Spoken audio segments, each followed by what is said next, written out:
നമസ്കാരം, എല്ലാവർക്കും പ്രവാസി മലയാളിയിലേക്ക് സ്വാഗതം.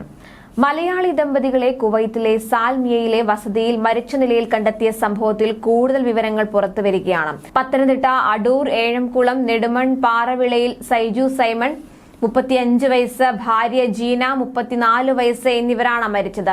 സൈജുവിന്റെ മൃതദേഹം അദ്ദേഹം താമസിച്ചിരുന്ന കെട്ടിടത്തിന് താഴെ, ജീനയുടെ മൃതദേഹം ഫ്ളാറ്റിനുള്ളിലുമാണ് കണ്ടെത്തിയത്. സൈജു സൈമണും ഭാര്യയും വിവാഹിതരായിട്ട് 1 വർഷം മാത്രമേ ആയിട്ടുള്ളൂ. ആരോഗ്യ മന്ത്രാലയത്തിൽ ആംബുലൻസ് ഡ്രൈവറായി ജോലി ചെയ്യുകയായിരുന്നു സൈജു. ജോലി കാരണങ്ങളാൽ ദമ്പതികൾ കുവൈത്തിലേക്ക് താമസം മാറിയതായിരുന്നു. സംഭവം കുവൈത്തിലെ മലയാളികളെ ആകെ ഞെട്ടിച്ചിരിക്കുകയാണ്. എന്നാൽ ജീനയെ കുത്തിക്കൊലപ്പെടുത്തിയ ശേഷം സൈജു കെട്ടിടത്തിൽ നിന്ന് ചാടി മരിക്കുകയായിരുന്നുവെന്നാണ് പോലീസിന്റെ പ്രാഥമിക റിപ്പോർട്ട്. ജീനയുടെ മൃതദേഹത്തിനരികെ നിന്ന് രക്തം പുരണ്ട കത്തി കണ്ടെടുത്തിട്ടുണ്ട്. കെട്ടിടത്തിലെ താമസക്കാർ പറയുന്നതനുസരിച്ച് രാവിലെ 9 മണിയോടെ ഒരു വലിയ ശബ്ദം കേട്ടു. ഇത് സൈജുവിന്റെ ശരീരം നിലത്ത് പതിക്കുന്ന ശബ്ദമാണെന്ന് പിന്നീട് കണ്ടെത്തുകയായിരുന്നു.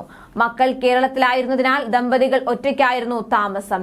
ജീന സാൽമിയ ഇന്ത്യൻ മോഡൽ സ്കൂളിൽ IT ജീവനക്കാരിയായിരുന്നു. സൈജുവിന്റെ മരണവാർത്തയറിഞ്ഞെത്തിയ പോലീസ് ഫ്ളാറ്റിന്റെ പൂട്ട് തകർത്ത് അകത്തു കയറിയപ്പോഴാണ് ജീനയെ മരിച്ച നിലയിൽ കണ്ടെത്തിയത്.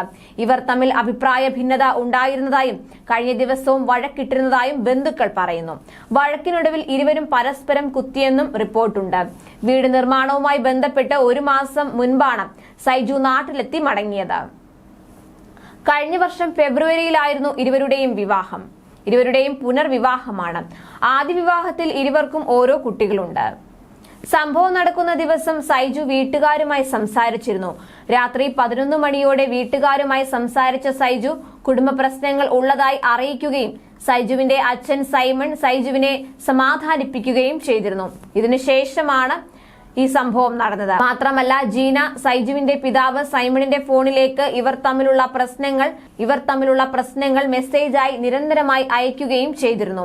കുടുംബ പ്രശ്നങ്ങളാണ് കൊലപാതകത്തിലേക്ക് നയിച്ചതെന്നാണ് പ്രാഥമിക വിവരം. കുവൈത്തിലെ നടപടിക്രമങ്ങൾ പൂർത്തീകരിച്ച ശേഷം ഇരുവരുടെയും മൃതദേഹങ്ങൾ നാട്ടിലെത്തിക്കും. എന്നാൽ ഇതിന് സമാനമായ സംഭവം കഴിഞ്ഞ മാസവും ഷാർജയിൽ റിപ്പോർട്ട് ചെയ്തിരുന്നു. ബീഹാർ സ്വദേശിയായ യുവാവ് ഭാര്യയെയും 2 മക്കളെയും കൊലപ്പെടുത്തിയ ശേഷം കെട്ടിടത്തിൽ നിന്ന് ചാടി മരിക്കുകയായിരുന്നു. ഭാര്യയെ വിഷം കൊടുത്തും 4ഉം 8ഉം വയസ്സുള്ള മക്കളെ കഴുത്തു ഞെരിച്ചുമാണ് ഇയാൾ കൊലപ്പെടുത്തിയത്.